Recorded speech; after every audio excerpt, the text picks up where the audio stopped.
Bueno, vamos a arrancar. Vamos a ver, ahí estamos buscando, perdón, esta. Valoración prenatal. ¿Por qué le puse prenatales? Valoración prenatal, bueno, error ortográfico, o gramatical, mejor dicho. Era un embarazo múltiple. Sí, por ahí, tenés razón, algo por el estilo. Vamos a ver primero justamente dentro de lo que es una valoración general y después vamos a ver eh, algunos tipos de estudios específicos que nos van a ayudar a conocer más en detalle el estado general de este pacientito, de este feto o de este embarazo en particular. Hay alguien que quedó sin entrar, me parece. Ahí está, no encontraba. Ahora sí, ya les dimos OK. Bien, dentro de esta evaluación fetal que vamos a hacer, primero vamos a ver, antes de empezar a invadir a esta mamá, vamos a empezar a ver qué cosas puede ella ir notando que puedan ser favorables o negativas dentro de este embarazo. Habíamos dicho que la aparición de los movimientos fetales tenía que ver un poco con el desarrollo, no del embarazo en sí, sino con el desarrollo fetal, que tenía que tener primero musculatura, que tenía que tener un tamaño aceptable como para que justamente se empiecen a sentir estos movimientos, entonces se van a empezar a hacer presentes la percepción de los mismos, ¿sí? Se va a hacer presente a partir de la semana 18 a 20, ¿sí? De gestación. Una vez que aparecen estos movimientos deberían sentirse a diario y con periodicidad. Entonces, por lo menos debería la madre poder recibir o percibir, mejor dicho, 10 movimientos a lo largo del día durante todos los días. Una vez entonces que se empieza a percibir los movimientos, estos deben ser constantes. Si por algún motivo la madre deja de sentir los movimientos y no es en una hora no sintió, el bebé también duerme, ¿eh? ¿Sí? Mientras duerme se desarrolla. Pero es importante que si vemos que por 6 horas aproximadamente, una vez que se empezaron a percibir los movimientos, por 6 horas o 7 ya no perciben movimientos, estamos hablando de un tiempo demasiado prolongado para que se dieran todos los movimientos juntos en el transcurso de un ratito.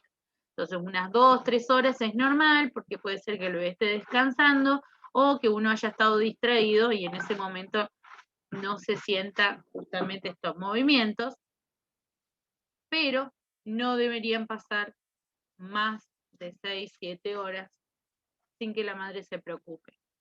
¿Qué podemos hacer cuando esto pasa para no salir corriendo al médico todas las veces? Hay algunas cosas que nos ayudan a nosotros darles algunos tips, ¿sí?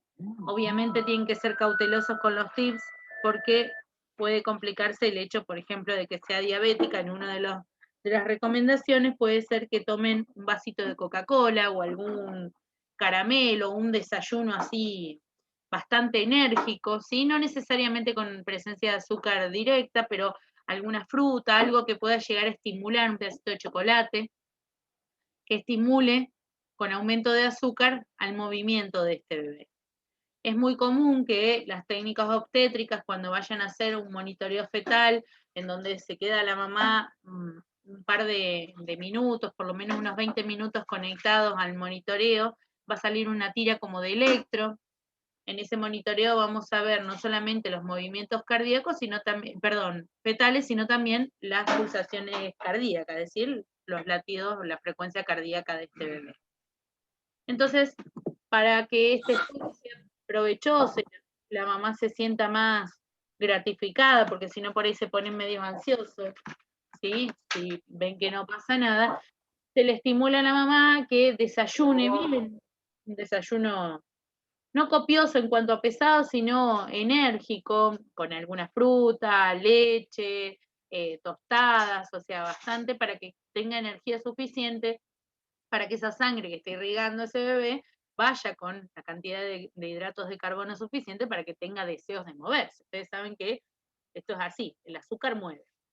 Entonces, cuando ustedes tengan que dar recomendaciones a estas embarazadas de poca data, a partir de que empiezan a sentirse esos movimientos fetales, cuando pasa demasiado tiempo, estas horas que les digo, estas 5 o 6 horas que pasan sin movimientos fetales, recomendación consumir algo dulce, por ejemplo, para fomentar un poco de energía en este bebé y ver si tiene resultados. Los resultados deberían llegar media hora, 40 minutos después, empezar a sentir movimientos.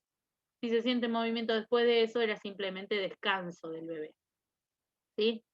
Si vemos que con esto no tiene resultados o la mamá es diabética y esto no es recomendable, también es bueno estimular al feto de otra manera. Por ejemplo, realizando unos pequeños empujones en el abdomen materno, ¿sí? Para motivar, aunque sea molestar a este feto, o por ejemplo, la presencia de música, ¿sí? Que ya se sabe que a esta altura tenemos un comienzo de percepción audible desarrollado, ¿sí? No un oído musical, pero sí un oído desarrollado, como para que empiece a percibir estos estímulos y responda a los mismos de alguna manera. Si nada de esto funciona, ¿sí? Si vemos que pasa una hora más, no hay movimientos fetales y notamos justamente que a pesar de los estímulos fueron infructuosos, entonces se le recomienda a la embarazada acercarse al médico para ver un estudio un poco más detallado, ver qué nos puede estar pasando. Dentro de estos estudios, lo primero que vamos a hacer justamente va a ser la percepción de los latidos cardíacos. Y si algo no anda bien, estos latidos van a ser inferiores ¿a qué valores? 120.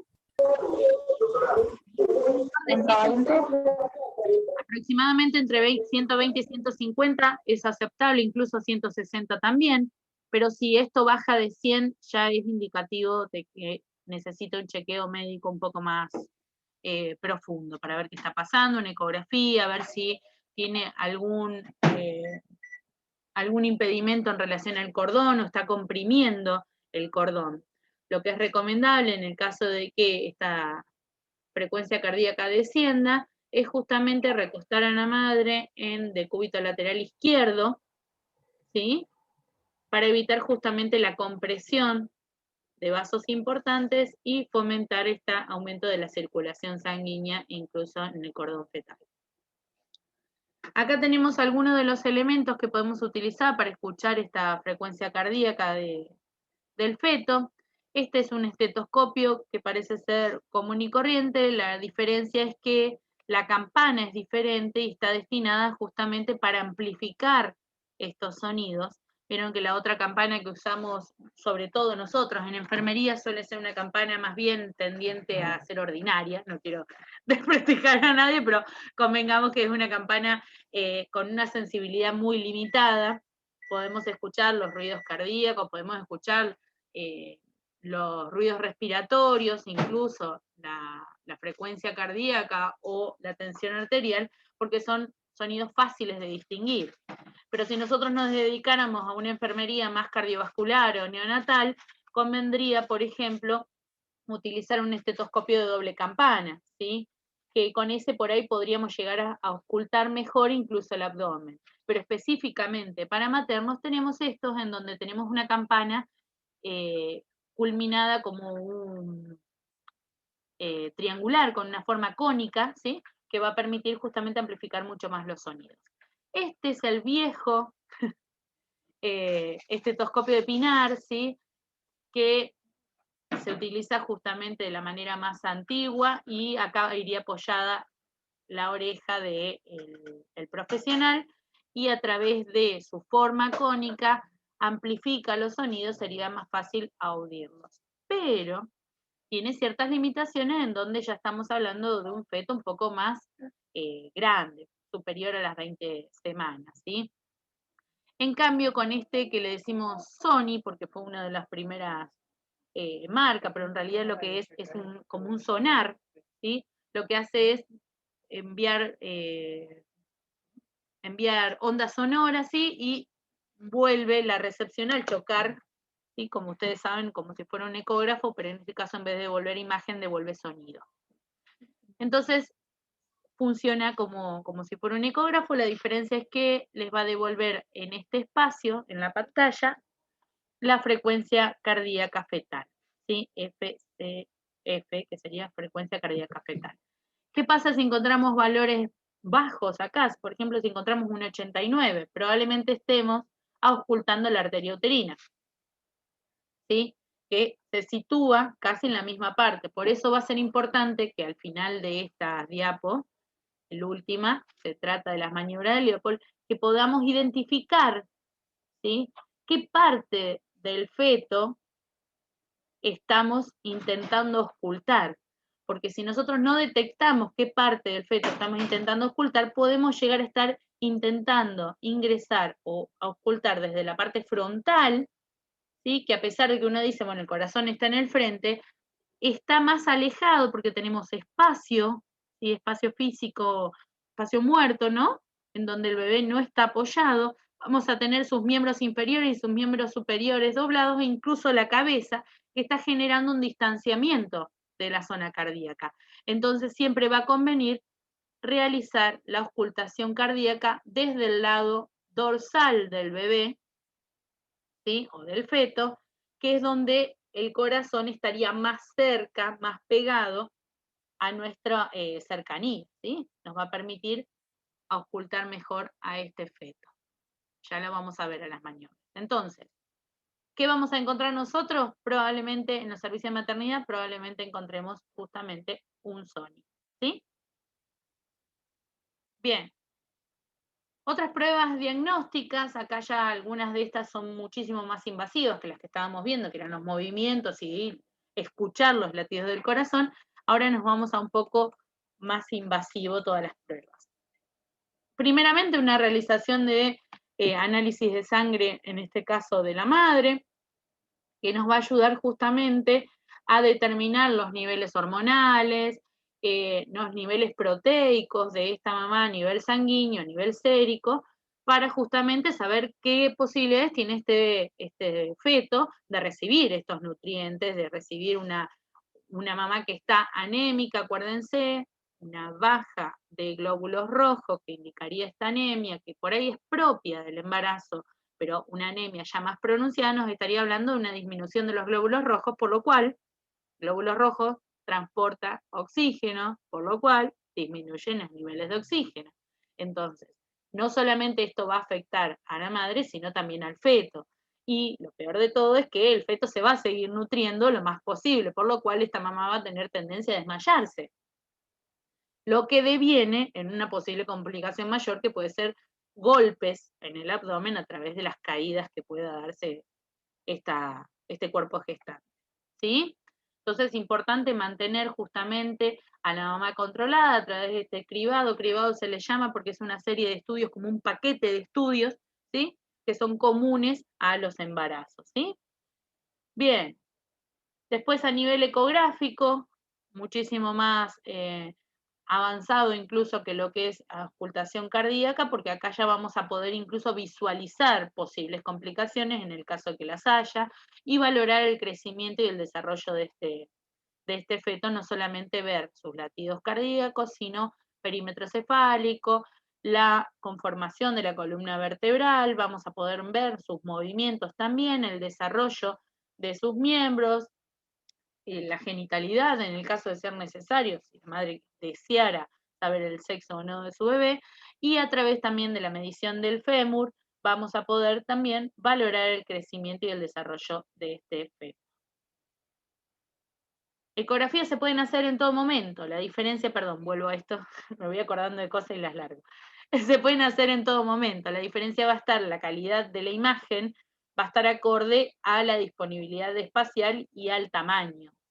Entonces, en las primeras ecografías, cuando son tempranas, se suele utilizar una endovaginal, esto quiere decir que se introduce, ¿sí?, un sonar similar a este que veíamos acá, ¿sí?, pero es un poco más largo, obviamente, le van a poner un preservativo, por más que suene raro, van a poner un preservativo recubriendo todo el sonar, justamente para evitar infecciones entre madres, ¿no? Imagínense que esto va dentro de la vagina de la madre para poder ocultar para poder visualizar desde adentro el desarrollo fetal. Entonces, si esto ingresa dentro de la vagina, no este en particular, ¿no? Sino el ecógrafo endovaginal, ingresa dentro de la vagina del cuerpo gestante, no va a ser apto para que ingrese en otra paciente. Y la descontaminación de los equipos que vengan con ranuras, con equipo tecnológico como es cableado, no se puede hacer por sumergirlo en algún producto esterilizante. Entonces lo que se va a hacer es recubrirlo todo con un preservativo para justamente evitar la transmisión de posibles enfermedades entre una paciente y otra, y aparte mantener una asepsia muchísimo más mejorada, ¿no? Entonces, a la hora de retirar el preservativo, lo único que nos queda es descontaminar por posible contacto, descontaminar con alcohol, con una gasa con alcohol, y eso sería suficiente. El resto de las ecografías son totalmente externas, así que no representan ningún tipo de complicación porque es piel sana el contacto que tendría. ¿Sí? ¿Dudas hasta acá? Párenme, porque si no voy como las piñas. ¿No? Todo bien, ok. Bien. Acá se empieza a poner un poco más peliagudo, ¿sí? Vamos a tener análisis de líquido amniótico, por lo cual ya estoy introduciéndome dentro de la cavidad amniótica, por lo cual hay que hacer, justamente como ustedes lo están observando, es una muestra de tipo parenteral, es decir, que hay que atravesar capas de piel, ingresar en la cavidad uterina, ingresar dentro del saco amniótico, ¿sí? Para poder extraer parte del líquido para comprobación de cualquier tipo de enfermedad. Acuérdense que como acá tenemos no solamente nutrientes, sino también los desechos de este bebé, es como un análisis incluso de orina. Imagínense que esto es un reflejo de circunstancias que está atravesando el bebé o el feto. Me cuesta decirle feto seguido, así que se me va por ahí. Y en realidad también nos está pudiendo determinar que la cantidad de nutrientes adecuada y la cantidad de desechos adecuados nos habla de un adecuado desarrollo de este feto, ¿sí? Se puede hacer también para valorar la madurez pulmonar, pero de ahí estamos hablando de un análisis de líquido amniótico ya entrada en los 6 meses de embarazo, ¿sí? Profe, Por lo menos a las 30 semanas, sí. ¿con este análisis o con el de sangre se puede determinar, por ejemplo, el síndrome de Down? Sí, exactamente. ¿Con el de sangre también? Con el de sangre fetal, no Ajá, materno. sí, sí, por eso. No materno, sí. Ah, Ahora vamos a ver bien. cómo se hace el de sangre fetal. Ujú. Acá vamos a Profe, ver. Sí, decime. y para realizar ese tipo de análisis, ¿también tenemos que generar esa técnica para ver cómo está posicionado el bebé? Claro, exactamente. En realidad se suelen hacer no solamente con la palpación, esto obviamente que lo hace el médico, no nosotros, ¿no? Pero no solamente se hace palpación, sino que de preferencia se saca bajo ecografía. Entonces se va siguiendo para asegurarse de donde uno va introduciendo la aguja y evitar posibles lesiones. Entonces se va siguiendo con ecografía mientras se realiza la punción. ¿Sí?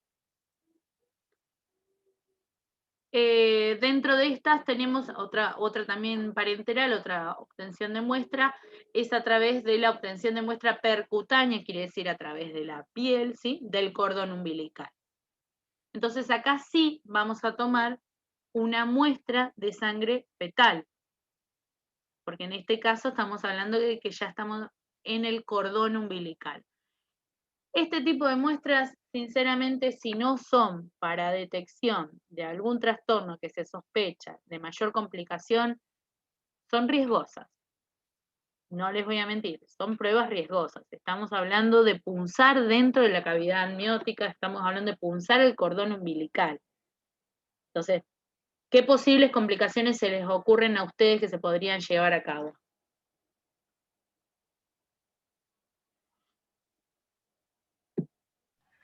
¿Una hemorragia puede ser, profe? Podría llegar a ser. O lesión de cualquier otro tejido. Pongamos que el feto se moviera en ese momento y estamos hablando de una aguja de un tamaño prudencial en relación al feto, ¿sí? Y obviamente no se puede hacer en cualquier altura. Porque quieras o no estás haciendo un trabajo Ciego. Y sí, en cierta medida ciego, por eso se suele recomendar que se haga bajo ecografía. Pero así todo es riesgoso. No digo que no haya que hacerlo, porque siempre hay que evaluar justamente que la posibilidad de beneficencia, ¿se acuerdan? Dentro de los principios éticos que se dan cuando uno realiza las prácticas o los estudios, la beneficencia y la no maleficencia. Entonces, como beneficencia tiene que ser mayor la ventaja para este feto, para esta madre, que posibles complicaciones. Alguien está haciendo hablar y se escucha muy entrecortado. Por ahí si nos escribe por chat, yo lo leo. Ahí está.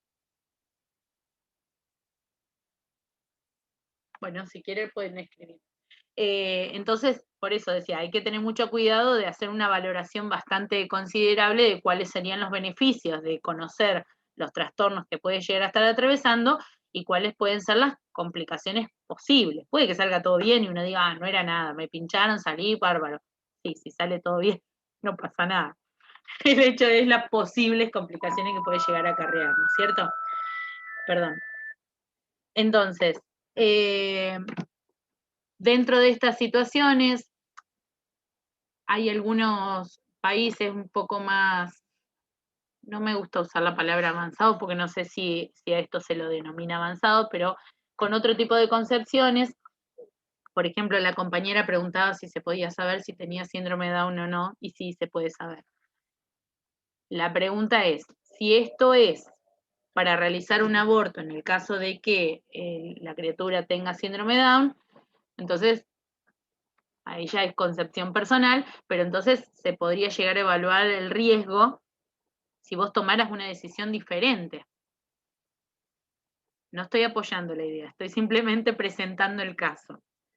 Si vos, producto del conocimiento de esta situación, tomaras una decisión diferente en tu vida, por ahí se justifica. Pero si es solamente para saber, no hay mayor beneficio en el resto del embarazo o algo que puedas modificar que cambie ese diagnóstico en particular. Entonces, a la hora de cotejar si los beneficios son mayores que las complicaciones posibles, y ciertamente en este caso no. ¿Se entiende? Profe, una consulta. Sí, Jimena. Hay una ecografía que se hace a los 3 meses, que creo que es el screening, que es justo en una semana puntual para ver la translucencia nucal y demás, que también dicen que sirve como diagnóstico para evaluar el tema del síndrome Down. En este caso que usted presentó, por ejemplo, bueno, para tomar una decisión o no, o por simple conocimiento, ¿es después de haber hecho una ecografía y tener alguna sospecha de que algo no anda bien? Porque al ser un procedimiento invasivo, ¿o es solamente para saber eso, digamos, sinceramente? Y sinceramente, es, la parte de la translucencia nucal, como está comentando la compañera, da una sospecha, una posibilidad de, no da confirmación, porque tenemos que pescar en una posición específica al feto o intentar que se voltee. O sea, para ser sincera, muchas veces las obras sociales admiten entre 3 y 4 ecografías en todo el embarazo. 3, una por trimestre. Sí, la verdad que sí, 3, la mayoría son de 3. Sé que mucha gente, por suerte, ha podido conseguir mayor cantidad de ecografías e incluso sé que muchos médicos mienten de posibles complicaciones para más ecografías y que la madre se quede tranquila, lo cual yo estoy 100% de acuerdo. Totalmente. 100% de acuerdo, porque yo si fuera por mí hubiera estado prendida al ecógrafo durante todo el embarazo mirándolo crecer. Y sí, porque es personal esto y nadie lo entiende desde afuera. Pero es como muy puntual encontrar justo a los 3 meses al bebé volteado de la manera tal para que yo pueda valorar eso. Entonces, si hay sospechas, se puede llegar a hacer un estudio de más complicación. El tema es que la definición, a no ser que sea para, insisto, para decidir si abortar o no, la definición lo único que te dice es sí, tiene síndrome de Down. ¿Y ahora qué? Y nada, esperás que nazca y seguís tu vida. O sea, ¿qué es lo que va a variar en el resto del embarazo? Nada. No hay un nutriente que yo pueda tomar para que esto disminuya o para que esto mejore, o hay algo que el bebé pueda nacer con una complicación mayor. puede llegar a ser una valoración cardíaca. Esto va a hacer que si se comprueba tengas más ecografías autorizadas para ver si la función cardíaca, que es una de las complicaciones más comunes en el síndrome de Down, pueda llegar a valorarse y estar preparados para que en el momento del nacimiento se pueda hacer una cirugía en el caso que la necesite. Ciertamente, para eso. Claro. Pero si vos te vas a quedar con el bebé igual, la verdad no tiene mucho sentido exponerte a vos y al feto a una situación mayor por simplemente saberlo. No creo que vaya a cambiar algo. Igualmente, por más que lo sepas, en el momento en el que nace igual hay un duelo interno, que a nadie le gusta admitir, pero siempre hay un duelo interno entre lo que soñaste, más allá que te hayas soñado el bebé más feo del mundo, el bebé más feo del mundo no es el que soñaste. No es el que soñaste. Siempre es distinto a lo que uno imagina. Siempre va a ser distinto. Puede ser 10.000 veces mejor, sí, bárbaro, pero no importa lo que le digan al resto, lo que importa es lo que uno siente en el momento en el que lo ve. Y eso es absolutamente personal. Y nadie se anima a decirlo porque parece que uno no quisiera a sus hijos, nada. No, no tiene que ver con eso. Tiene que ver con que todos nos hacemos una imagen mental. Y si yo les dijera, para el lunes que viene les tengo una súper sorpresa. De acá al lunes, más allá que esto sea una pavada, de acá al lunes ustedes están pensando en, che, ¿qué será la sorpresa? Y algunos se imaginarán, no sé, un examen sorpresa, estarán pensando todo negativo, y otros se imaginarán que es un regalo, y a ver cómo nos lo da cada uno, será para todos juntos. Y cada uno se imagina algo distinto. Independientemente de eso, cuando llegue, en cierta medida todos se van a sorprender para bien o para mal. Y hay una muerte del pensamiento ideológico que tuvieron en este momento, y un nacimiento de aceptar el regalo de miércoles o el regalo fantástico que les dio la profe. ¿Se entiende? Esto mismo pasa, siempre nos pasa así. Esto es inevitable. Entonces, saber que va a tener síndrome de Down te puede llegar a preparar a vos para la sorpresa en el momento, pero sigue habiendo en tu inconsciente un deseo de que incluso con síndrome de Down tengas cierta cara, cierta forma, cierta estatura, cierto peso, cierto color de piel, cierto color de ojo, cantidad de cabello. Todo eso te lo imaginas de una manera.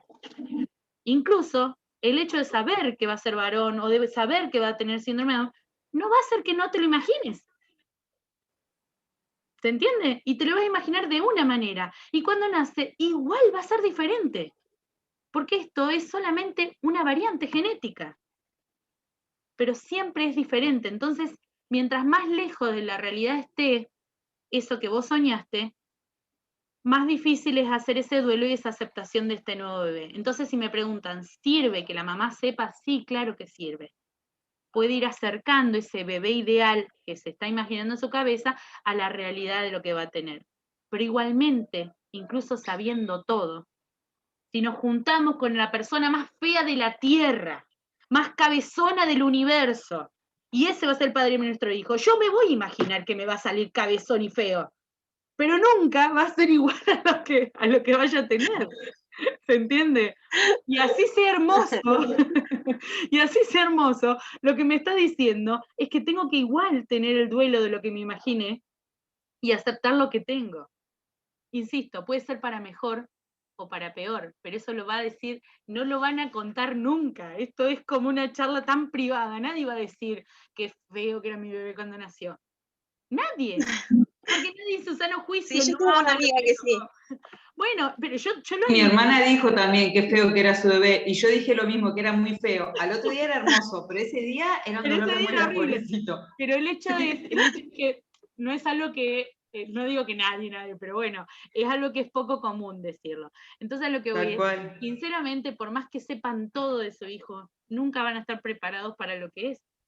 Nunca. Claro. Entonces siempre va a haber un proceso entre emocional, mental, de aceptación de la visualización de este bebé. Entonces, seguramente no es para toma de decisiones importantes, hay estudios que no son necesarios. Sí, decime, Sonia.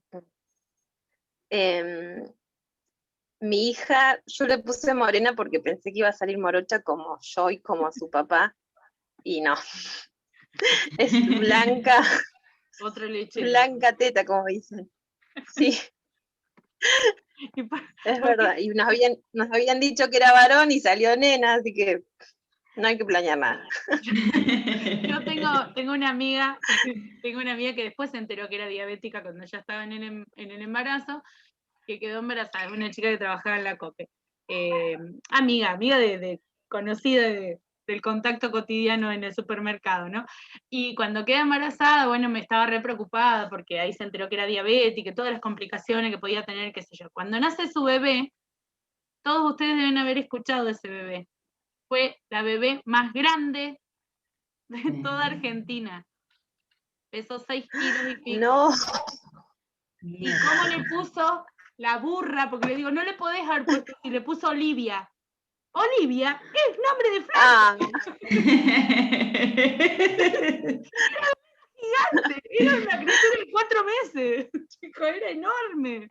Entonces, Genial, ¿cómo le vamos. pusiste Olivia cuando la viste? Bueno, quedó la anécdota, le puse igual a Olivia. Digo, igual tiene uno que hacer esa muerte de ese bebé, ¿sí? Es mental, insisto, es de la imagen mental que uno tiene de las cosas. Entonces, es un proceso para acompañar a la mamá mientras más distante esté esta realidad, ¿sí? De lo que realmente se imaginó. Insisto, yo les conté, cuando yo estudiaba profesora de discapacitados, fue cuando quedé embarazada, y yo les decía, todo el tiempo estábamos pensando en, ay, si nunca dice papá, y si nunca dice mamá, en vez de soñar como el resto, ay, mirá cuando venga corriendo, y juega al fútbol como el padre, no, nosotros pensamos, ¿y si no camina? ¿Y si nunca habla? ¿Y si es ciego? Y bueno, lo queremos igual. Entonces el nuestro no hablaba, no caminaba, no respiraba, pobrecito, era un poroto sin existencia en la imaginación nuestra. Y sí, para mí cuando salió era horrible, pobrecito, porque era feo, pero yo tenía 21 años y para mí todo era feo porque estaba pegajoso, era feo porque estaba todo rojo, era feo el parto, era feo todo. Después, para mí sigue siendo la criatura más hermosa en la tierra con sus 21 años. Y sí, pero a lo que voy es que nunca va a ser lo que nos imaginamos. El hecho es si nos animamos a admitirlo o no. Pero está bien, esto es privado. Algunas personas se animan a compartirlo y otras no. ¿Sí? O algunas lo comparten después de que pasó el tiempo, cuando ya te dieron cuenta que te enamoraste de tu hijo, como es. ¿Sí? Pero en el principio, viste, lo miraba y decía, ay, no puede ser, por Dios, ¿por qué? Yo miraba al de al lado, todavía no había tenido la mía, y miraba al de al lado y decía, ah, si llega a ser así me muero. Me muero, qué feo que era el bebé de al lado. Pero claro, que la mamá estaba re enamorada de su bebé. Entonces, porque en su imaginación ya estaba más cerca de ese bebé. El rechazo, la depresión también tiene que ver con eso. Y no es algo que uno elija vivir. Es algo que está impregnado en uno. Entonces no hay voluntariedades, no hay por qué enojar, mira ese bebé hermoso. No hay por qué enojarse cuando vemos rechazo de la mamá de ese bebé. Hay que acompañarla, porque hay procesos mentales que uno como mujer tiene que entender que suceden. ¿Sí? Y los hombres invito a ser empáticos porque es algo extremadamente personal que no comparten en este punto, a pesar de que también se imaginan a sus bebés, nunca de la manera de la gestación completa y que nosotros estaríamos mirándolo con una cámara 24 horas, ¿sí? Porque hay una situación de gestación que es muy propia de la mujer y que bueno, más allá de que algunas lo quieren vivir y otras no, y tienen todo el derecho de que sea así, hay que acompañar a las mujeres en este proceso, incluso cuando quieren dejar a sus bebés, también hay que acompañar, porque también en sus cabezas se lo imaginan de una manera y a veces sorprendentemente se terminan enamorando. Y es muy difícil porque el deseo, ¿sí?, de entregar a un bebé no es fácil, no es una decisión que decía porque no lo quiere, lo deja, no. Muchas veces hay mucho más cariño en ese dejarlo con otras personas que en otras situaciones. Entonces uno no puede juzgar esto, lo que tenemos que hacer es acompañar. La paciente, en este caso, es este cuerpo gestante, es la persona que acaba de dar a luz, y tiene que ser en su totalidad, elija lo que elija, nuestro objeto de atención. Mira, Barbie cada vez nos muestra más que enamorada que está de su bebé. Está los abrazos limpios con su gorda ahí. ¿Se entiende? Entonces, insisto, algunas situaciones son importantes acompañar en las decisiones, sobre todo en estos estudios que son tan invasivos, ¿sí? Suelen ser muy complejos. Profe, Hay que respetar el deseo, pero también hay que acompañar para ver realmente. Toda la mañana, profe. ¿Cómo? No te escuché. Se escuchó muy entrecortado.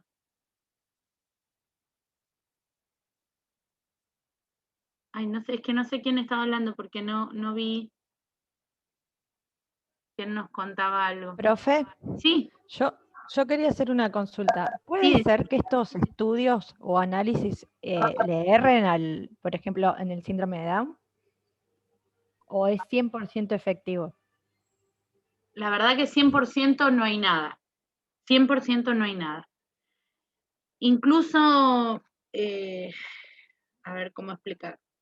Es bastante difícil la realización del estudio y la pesca de la muestra, y ni hablar en el caso de la ecografía. Se supone que estos son más asertivos, sobre todo este, pero no es indicativo de diagnóstico definitivo. Puede haber errores siempre. Siempre puede haber errores, no solamente en la realización de la toma de muestras, sino en la interpretación de los datos obtenidos. Sí, puede haber errores. Pero bueno, tendremos que valorar la situación y acompañar a la paciente en la decisión que se tome o en la situación que le toque vivir, ¿sí? Acá tenemos otro, ¿sí? Que es de las vellosidades coriónicas, la muestra que se toma, por lo cual en este caso es transvaginal, ¿sí? No es a través, se supone que es un poco más seguro, pero también tenemos en cuenta, fíjense que acá tenemos un transductor que nos va a estar ayudando justamente a visualizar a dónde estamos tomando la muestra, ¿sí? En esta se ve bien el transductor. Fíjense ustedes que en el libro, que está arriba en la parte superior de la plataforma, van a encontrar más estudios. Yo puse por ahí los más importantes, en donde va a haber detalle más pronunciado de cada uno de estos estudios, ¿sí? Se va a cortar, nos vamos a encontrar nuevamente, ¿sí? ¿Ok? Bien, signos de sufrimiento